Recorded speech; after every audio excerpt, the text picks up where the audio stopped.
Good morning, and thank you all for being here.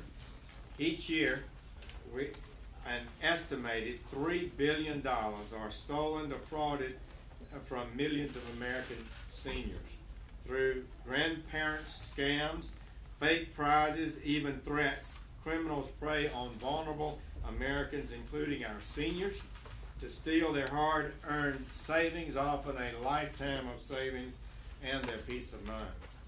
And this threat seems to be growing. We think there's no doubt of it. The Senate Aging Committee's fraud hotline received twice as many reports in 2016 as they did in 2015. The rise of new technologies has made it easier for criminals to coordinate their efforts and perpetrate their crimes. But President Trump has directed us to reduce crime in America, and that includes going after despicable con artists. We will not let this crime continue to rise. Last month, the department ordered each of our 94 United States attorneys across the country to designate an elder justice coordinator who will customize our strategy to protect the seniors in their districts. This will ensure even greater cooperation between the Department of Justice and our law enforcement partners. The Trump administration is forming unprecedented law enforcement partnerships around the country and indeed around the world. These partnerships are already bearing fruit. Today, the department is announcing the largest elder fraud enforcement action in our nation's history. With the help of our partners at all levels of government and in the private sector, we have charged more than 200 defendants for committing elder fraud schemes and have brought civil actions against dozens more. These defendants allegedly defrauded more than 1 million Americans of more than $500 million. In the past month alone, the Department's Consumer Protection Branch and our United States Attorney's offices have filed cases against more than 40 defendants. These 40 defendants are responsible for a majority of those 1 million victims I mentioned. And these cases include charges against the transnational criminal organizations highlighted on the map that we've displayed. A large percentage of these cases are transnational. Just yesterday, the Postal Inspection Service executed 14 search warrants across America. The Department of Justice's Consumer Protection Branch and our U.S. attorneys are working closely with these inspectors on these investigations. And as we speak, our partners with the Vancouver, Canada Police Department are executing dozens of search warrants as part of their enforcement actions. These warrants are being carried out against members of transnational criminal organizations that have allegedly defrauded tens of thousands of American people all over the world. And so, I want to thank our Postal Inspection Service, the FBI, its Los Angeles field office, the Federal Trade Commission and its Consumer Sentinel database, and the Vancouver Police Department, the United States Attorney's offices in the Eastern District of New York and the Southern District of Iowa, our elder justice coordinators, and all of our state, local, and international partners who helped make this historic achievement possible. Thank you to Derek Smith, Kansas Attorney General and President of the National Association of Attorneys General, for participating in this action and representing our state attorneys general who play a vital role in this effort and often are leaders themselves in these efforts. And thank you to the Senate Special Committee on Aging, especially my good friends Senator Grassley and Collins. I just got off the phone with Senator Collins. Susan has been working on this for a number of years, and we've been talking about it for some time. They have a special passion for the issue and have helped raise awareness about it, and awareness is important. I also want to thank Deborah Cox Roush, Director of Senior Corps, the federal agency that coordinates the work of hundreds of thousands of senior citizen volunteers around the country. They spread the word of the dangers from some of these phone calls. Senior Corps has helped get the word out about these fraud schemes. That's why I hope that no victim of fraud feels ashamed. This can happen to anyone. Several members of my staff have told me about their grandparents being targeted by these fraudsters. I mean, in the last week, we had 4 people on our staff talk about their grandparents being approached and solicited for fraudulent schemes. One of my senior staffers was in a meeting with me this week when she got a call from her distraught grandmother who just received a call from a fraudster saying she was in jail and they needed money to get her out of jail. So we need to spread the word about this. So please, if you or someone you know was victimized by an elder fraud scheme, report it to the Federal Trade Commission. We will be following up on those reports. It might just give us the tip we need to put criminals in jail and to protect other seniors who could be victimized. The Federal Trade Commission website is available and people should use it. This Department of Justice is going to increase and sustain our work to prosecute fraudsters wherever they may be. The loss of the pain, the suffering these criminals inflict on our good and trusting seniors must never be tolerated. We are joined here today by several Americans who have had the courage to step forward and share their stories of being victimized by fraudsters. They've come a long way to be here. I want to thank them for that and for sharing their experiences and insights. We'll hear one of those stories now from Angela Stonkick of Houston, Texas. Angela, would you please share with us the experience that you've had? Good morning. Good morning, everyone. My name is Angela Stonkick. I'm very grateful and honored to be here today. I'm here because my grandmother was a victim of elder fraud. Her name was Marjorie Jones. My family and I loved her very much. She had a heart of gold, and she was everything that you would expect a grandmother to be. My grandmother was solicited nonstop by a fraudster who convinced her to invest in a phony investment scheme.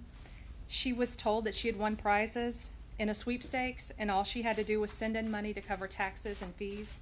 The calls to her home were relentless.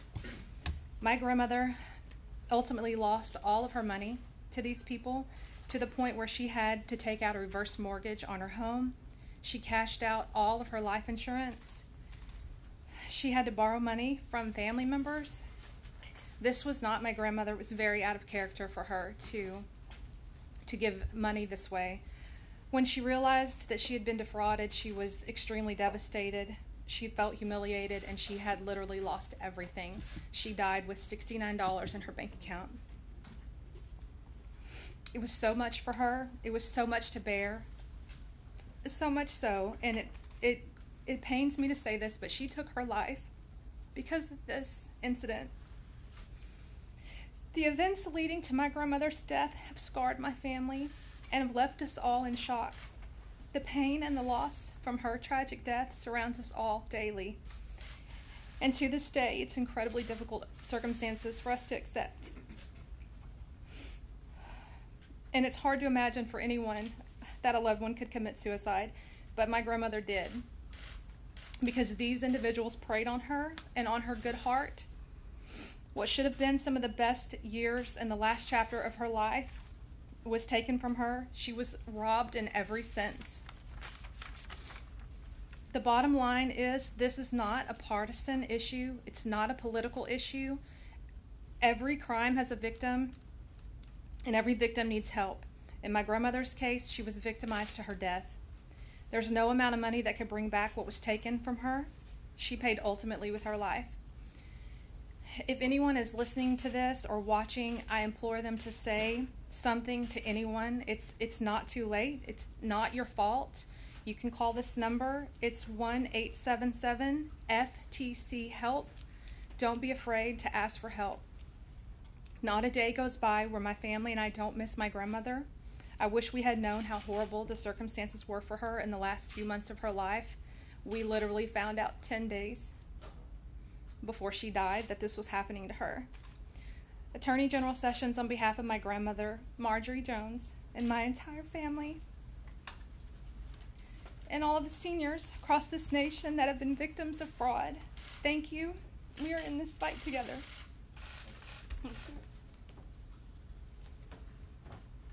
Thank you, Angela.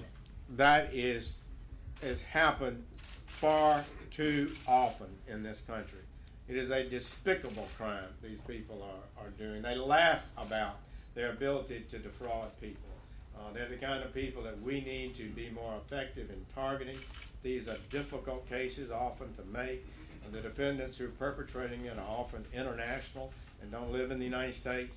But we've proven through this work and the leadership we're putting together, and states' attorney generals have done, that progress can be made, and we intend to make more. Do we have Guy? Thank you, Attorney General Sessions. Winners. That's what a lot of the people who answered these solicitations in the mail thought they were, but they're not. They're victims. Victims of scams that postal inspectors have seen and investigated for decades. The letters come in attention-grabbing envelopes designed to lead a person to believe that they actually won. However, no prize is ever delivered. No prize ever existed. The winning letter was one of millions of identical solicitations mailed to hundreds of thousands of victims around the world. Now, all the winner has to do to claim the prize is pay a processing fee or a small amount for taxes. Most individuals, once they've mailed in a small fee and received nothing in return, they soon realize they've been scammed. But some, especially our older Americans, they keep believing they won and they keep sending money. The scammer then takes the relationship to the next level, increasing his or her grip on the victim while emotionally isolating them from their friends and family. Oftentimes, victims are told not to share news about their winnings with their families, at least not until they receive their big check. Once the scammer starts, the demands are relentless. As Attorney General Sessions said, these fraudsters don't limit themselves to just lies anymore. Their efforts to keep victims in line become increasingly ruthless. They don't hesitate to threaten, coerce, or resort to psychological intimidation. They victimize our citizens by robbing them of their money and shattering their sense of financial well-being, stealing their dignity and their image of self-worth. These scams are not new to us in the Postal Inspection Service. In fact, some of these same operators we encountered almost 20 years ago are back, but so are we. Over the past week, more than 100 postal inspectors around the country executed search warrants in 14 locations that some of these same operators have run scams for years. We know from prior similar investigations that these enforcement actions have an immediate impact. 2 years ago, I reported from this very podium how we shut down one mass marketing scheme with a civil injunction. Postal inspectors stopped approximately 40,000 victim responses from getting to the fraudsters, immediately ending their continued victimization. In addition, we were able to return over $215,000 to over 5,700 individuals who sent cash. This time, we're not only going after the fraudsters, we're going after the enablers as well. No fraud scheme is successful without a well-written and persuasive solicitation. A Montana writer who had been creating solicitations for every fraudster in the sweepstakes industry for more than 20 years has been charged. Once written, the solicitation needs to be printed.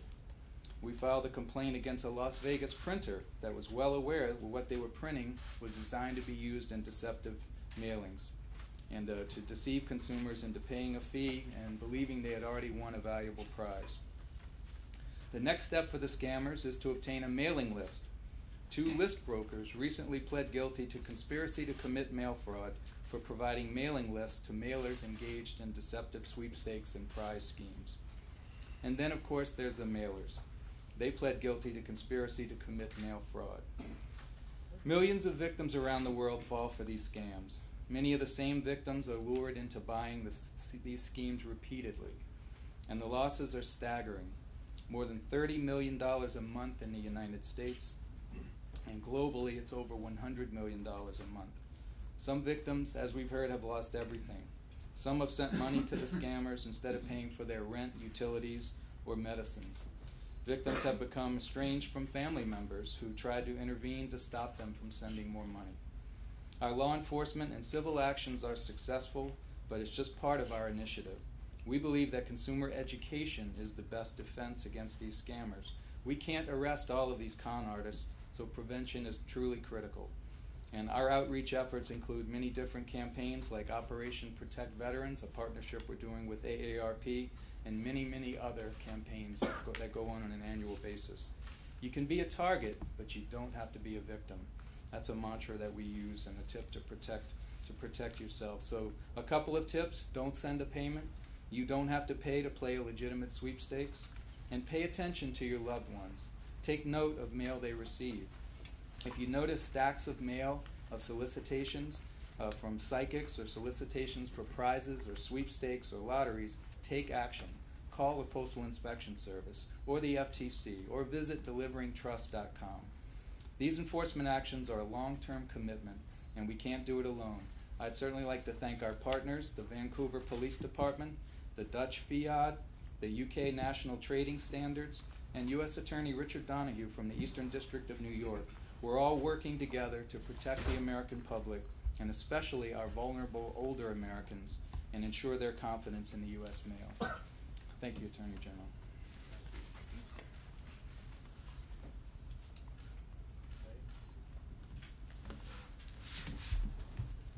Thank you, sir.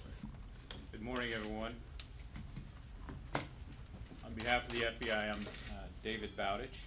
And I first wanted to begin by thanking the Attorney General for his leadership on this issue. On behalf of all of us up here, I am proud to stand shoulder to shoulder with our partners up here. This is an incredibly important issue for all of us in the government, and everyone in this room has family members that could be taken advantage of through these types of schemes. As the Attorney General noted earlier, this is a serious and growing threat. Last year, the FBI opened well over 1,500 financial crimes cases. Of those, 200 of them involved elderly victims. These investigations covered a wide range of crimes, including investment frauds, such as Ponzi schemes, internet frauds, such as romance and lottery scams, mass marketing schemes, reverse mortgage scams, and outright theft by people that that the victim should have been able to trust, to include their attorneys, their financial advisors, and even more egregious, their guardians and their caregivers. In one case, the FBI worked with the U.S. Postal Inspection Service. We uncovered an attorney who took funds belonging to the estate of an individual, an elderly person who had dementia. Those funds were taken and used for personal gains and lavish lifestyles. In another case, an entity purporting to help clients with their finances instead allegedly embezzled funds from clients' accounts to pay for personal expenses and lavish lifestyles. These fraudsters view our seniors as prime targets. People who have large nest eggs, many of them have sacrificed for decades to build those nest eggs. People who have excellent credit, and quite frankly, people who are not always, depending on their age, some are not that technologically savvy.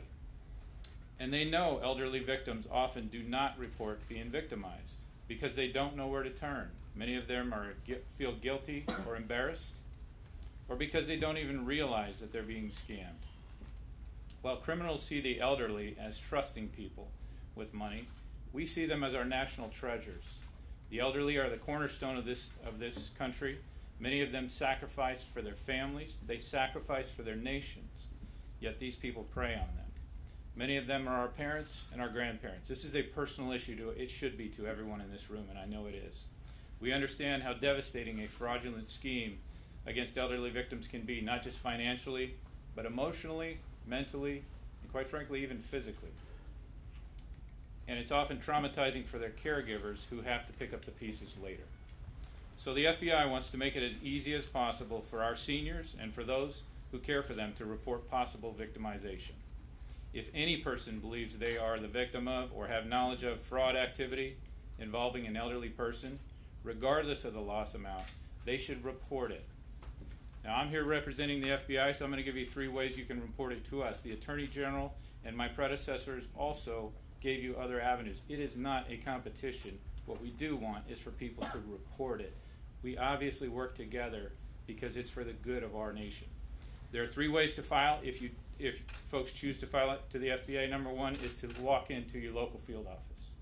Number 2 would be to call in to 1-800-CALL-FBI, or finally, they can lodge a complaint online at the FBI's Internet Crime Complaint Center, which is addressed at www.ic3.gov.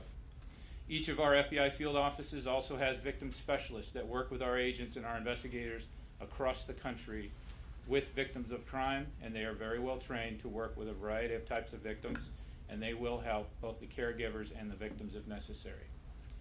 Protecting the elderly is a priority of the Department of Justice.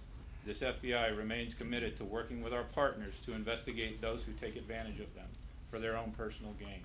Thank you.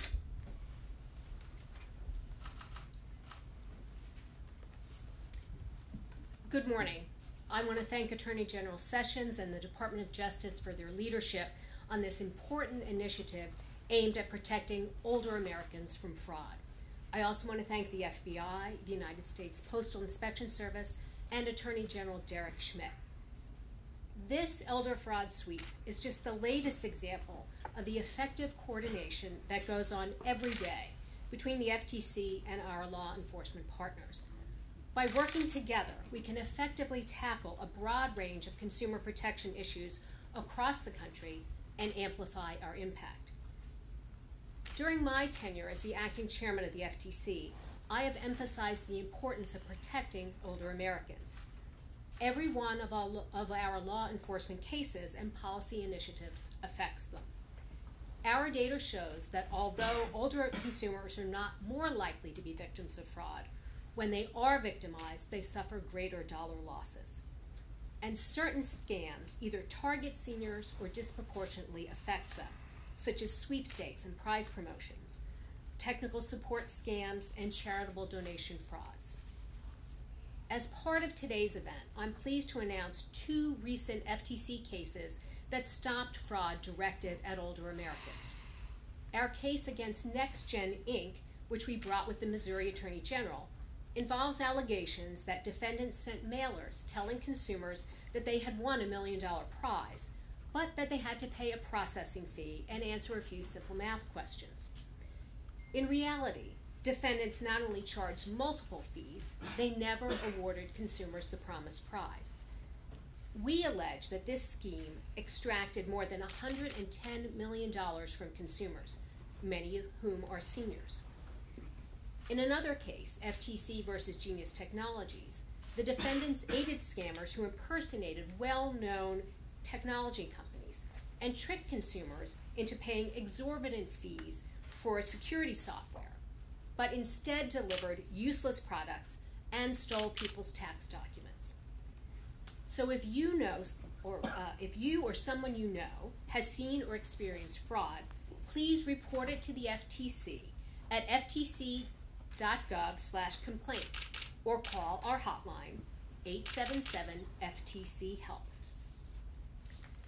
Now, while law enforcement to stop scams is an important way to safeguard seniors from fraud, it's equally important to arm older Americans with the information they need to protect themselves from falling for scams in the first place.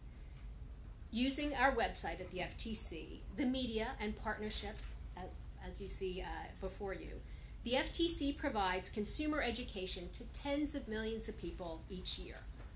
We deliver actionable, practical, up-to-date, plain language materials on dozens of issues.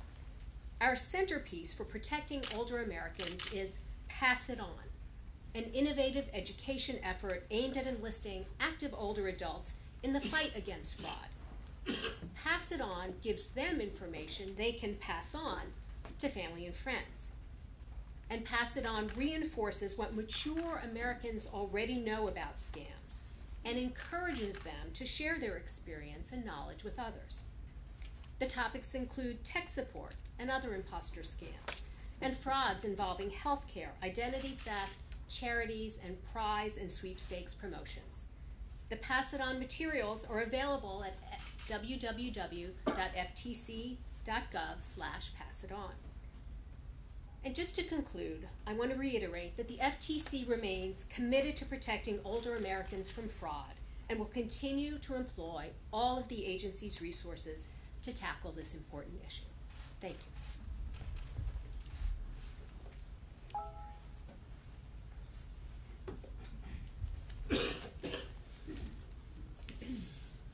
Thank you all for being here today. I'm Derek Schmidt. I'm the Attorney General for the state of Kansas and currently the President of our National Association of Attorneys General, which includes all 56 of us, the states plus the territories in D.C. General Sessions, thank you for convening this opportunity to talk today about the important work that not only these federal agencies, but a panoply of state and local agencies around the country do every day. What perhaps is obvious today, but it's obvious to us every day, is that we don't do it alone. We look at these cases when they come in, usually to us, in the form of an individual complaint. In my case, a Kansan who has been harmed or thinks they've been wronged, who reports something to a local police department, and they say that's really something the AG's office is better equipped to look at, and they call us. Or a Kansan who thinks they've been wronged, they've been ripped off in some type of senior scam, and they report it directly to us. We do a lot of consumer protection and elder fraud work in our office. It's something we focused on boosting. Footnote on that, one of the things we've done in our state, which I would highlight, sometimes it can be a bit confusing if you're a senior and you've been ripped off and you're alone in your living room and you're embarrassed and you don't quite know who to turn to, and gosh, you're out there looking at the Attorney General's office or the Department of Justice or the FTC and the website and the phone numbers, and it's intimidating.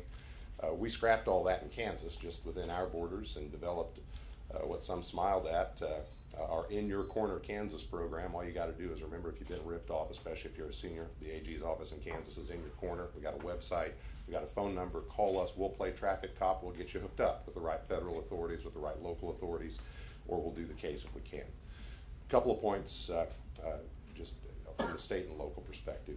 Number one, I don't think it's been touched on here today. Why now? I mean, why are we having this conversation now? From our standpoint at the National Association of Attorneys General, we chose the subject matter this year to focus on elder abuse. It's a cross-cutting issue, doesn't respect geographical lines, urban, rural, Democrat, Republican. It's something we all agree on and focus on. And the demographic numbers are compelling. Over the last century and change, from about the dawn of the 20th century, the number of Americans over the age of 65 has grown by about tenfold. We're living longer. That's a good news story. Over that same period of time, the number of Americans, the proportion of our population has gone from about 3% to about 13% over 65. So it's not just that there are more of us, it's that there's a bigger slot of the American population in that senior bracket. And the amount of wealth on the aggregate held by folks in that age range is dramatically up. In fact, I usually say it's the largest amount of wealth ever held by a single demographic in the history of the world. I think the median wealth is somewhere in the range of $250,000 for folks in the 65 plus age bracket nationwide, obviously tremendously uneven. So all of that is a recipe for bad guys who want easy money to target a particular population, and the targets of opportunity are greater than they've ever been before. So that's why we're focused on it. It's why state AGs are focused on it. We are so grateful for this opportunity to highlight our ongoing partnership with our federal partners. And I'll just close by making this point. As I said before, usually these reach us sort of at the grassroots level by a single person with a single loss who says, can you help? We don't know at that point whether this is a one-off circumstance where an individual has been ripped off, or whether this is part of a large international criminal enterprise with thousands of victims that are involved. So we take them in and deal with them retail. Sometimes a case grows very large and we engage our federal partners, and the types of enforcement actions that Attorney General Sessions talked about that reach across oceans are what results. And sometimes we handle the matter ourselves.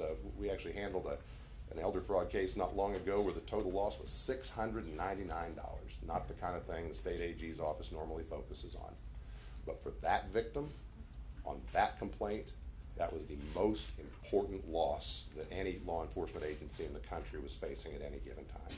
So remember, the old-fashioned things still work. We're doing the big international criminal stuff with our federal partners. We're also dealing with door-to-door crooks. We're dealing with fiduciary fraud of people ripping off old people through legal documents. All the old-fashioned scams still work. Thank you, General, for doing this. Thank you. We have time for just a few for the Attorney General. Pete. Mr. Attorney General, other than the bump stock initiative rulemaking, are there other things that the Justice Department is considering changes in response to the school shooting? Yes, we're looking at a number of things, and in fact, I'm departing in just a few minutes to go to the White House. We're meeting with law enforcement officials to discuss these and related issues. We're at a point where the president's made clear he wants to think this through and to make sure that we do everything we can reasonably do to push back against this kind of violence. Can you give us any examples of what you're considering? I'll let the president and the meeting speak for itself when we break up today. General, looking at some of the FBI data on active shootings, in the early 2000s we were averaging about 10. So now,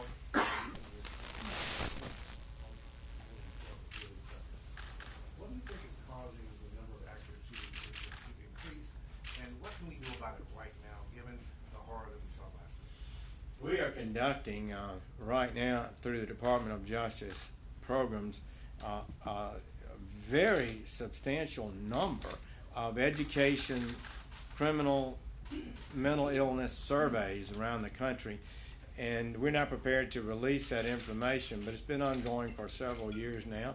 Some of them have not completed yet, but we need the best data possible. I'm not prepared to say to you today what that is, but one of the things we need to do is examine existing research that's been going on for years. Some sophisticated programs have already been done, and then we need to see what gaps are existing in research set more. Mr. President, I'm going to pull you to get to the White House and talk about the law. Thank you. Let me just say that this group behind you represents a powerful force against these fraudsters. The cases aren't easy. Initial losses might be small, but when you multiply that by thousands, you're talking about damage to a lot of people. And then a lot of the victims have been hammered for their entire life savings, a tragedy of monumental proportions. So we're serious about it. We want to push this forward. Attorneys generals have always made it a priority of their offices, but we do with our interstate and international capabilities. We can be real partners for our state and local officials, and we intend to be strong partners in this effort. Thank you all. Okay, we can ask questions to the rest of the group. Paula? I guess this question now is for David. In order to get people to report these incidents, you need trust in federal law enforcement, and as everyone on the stage knows, there is currently a campaign to undermine trust in federal law enforcement. It comes from the White House, from Congress, and just as we were standing here, the head of the NRA is calling the leadership of the FBI rogue. Are you concerned that these kinds of partisan attacks undermine your ability to do the important work that you're talking about here? I mean, Angela said it very well. She said, look, this isn't a partisan issue. Look, I don't want to get into who says what. What I do want to project out to the public is when I look through the prism of risk for our organization, I find the number one risk for our organization is losing the faith and confidence of the American people. Number one. And I believe we are doing everything we can to regain that from those that we lost it from, but also to maintain it from the many that we still have that trust and confidence from. These partisan attacks, though, make it harder to do this kind of important work and protect our elderly population from fraud. I don't want to get into the politics of anything or partisan attacks. That's not our focus. Our focus is right down the middle, process-oriented. We look for balls and strikes, and we need to continue to do our jobs, which is investigate cases and provide intelligence. Matt?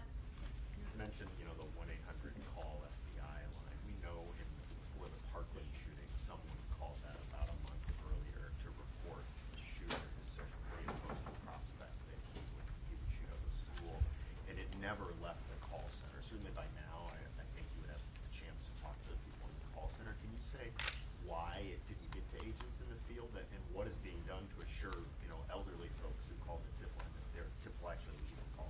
It's a good question. It's a fair question. First off, the Attorney General and the FBI Director immediately ordered a full-scale review of what's called our public access line, which is housed out in West Virginia. This is essentially a call center where all our calls throughout the nation are truncated into West Virginia. They are then taken and they cut leads if necessary, and they send those calls and those leads back to the field offices throughout the country. In this case, we are conducting a full-scale review. I will be briefed very soon on that, but I will tell you Monday I went out there myself along with a team and looked through it, and it's a professional operation. Now let me be clear. There was a mistake made. We know that. But it is our job to make sure that we do everything in our power to ensure that does not happen again. We came to the American people immediately and said, look, here's what we found, here's what we know, but it is our job to make sure that does not happen again. As part of that review that I did on Monday, but again, I have a team doing a very in-depth review, I sat through a number of those calls. Last year we took in about 765,000 calls, in addition to about 750,000 internet tips. Many of those turn into leads. 9 out of 10, I would say, do not, at least. It is not easy work. I'm not making excuses, because what happened was a tragedy, truly a tragedy.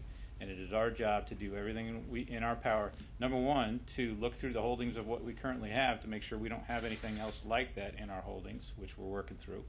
And number two, to ensure that going forward, we put into place a very strong process to ensure that that cannot happen again. Now that said, people make judgments out on the streets every day. Every now and then, those judgments may not have been the best judgment based on the information they had at the time. I can do the best I can to mitigate those bad judgments. In this case, we need to make sure that whatever we have can eliminate that from happening. I want to be clear, though, those processes were in place. It's just they were not followed.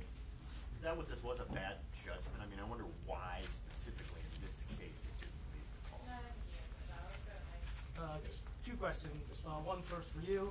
On the question, I know you said you didn't want to get into politics, but in terms of what the FBI is doing, in terms of other investigations, national security investigations, do you have any concerns that resources being put to those investigations are taking away from your ability to respond to tips that are called into the call center? Because I'm sure you're aware the president has tweeted something to that effect.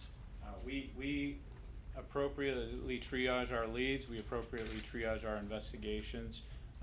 There is always work out there that we're trying our best to get to, but there are certain investigations that we have to immediately address because there is an immediate threat to the public. I'm saying do investigate. I think we'll cut it there. I have one question for Mr. Cottrell related to this. Oh, really? Yes. Oh. Which is, I'll believe it when I hear it. I believe that your stats, I believe that you said that a third of the money going, you said $100 million from around the world, and $30 million of those are from the U.S., right? Per month, right. Yes. Estimated losses. Why is a third, what is your take on why a third of the money going to these scammers is coming from the United States? It's a pool of victims in this country. So we're a large percentage of it, but worldwide it's about 100 million a month. These are estimates, so about 30 million of that is from our country, we believe. Mr. Cottrell, in any of these cases, are you ever able to stop the mail? You said before you were able to intercept some of the payments before they went back, once you've identified a fraud. Are you ever able to do it on the front end? Are you ever able to stop mail that's in the system from getting to victims? It depends. That's a complicated question, and it's a complicated answer.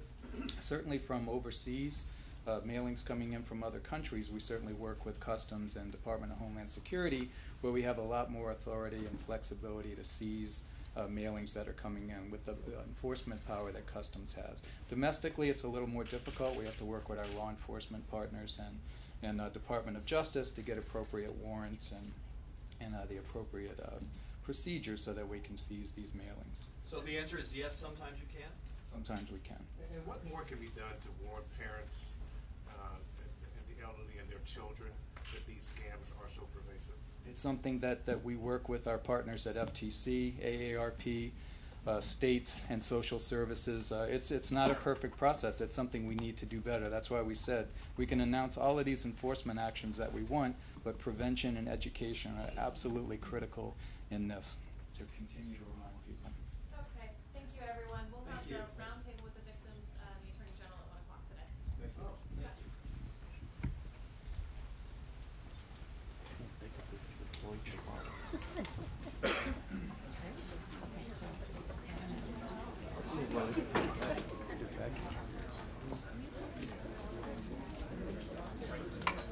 Well, maybe not. Gus either. What? Was that Gus?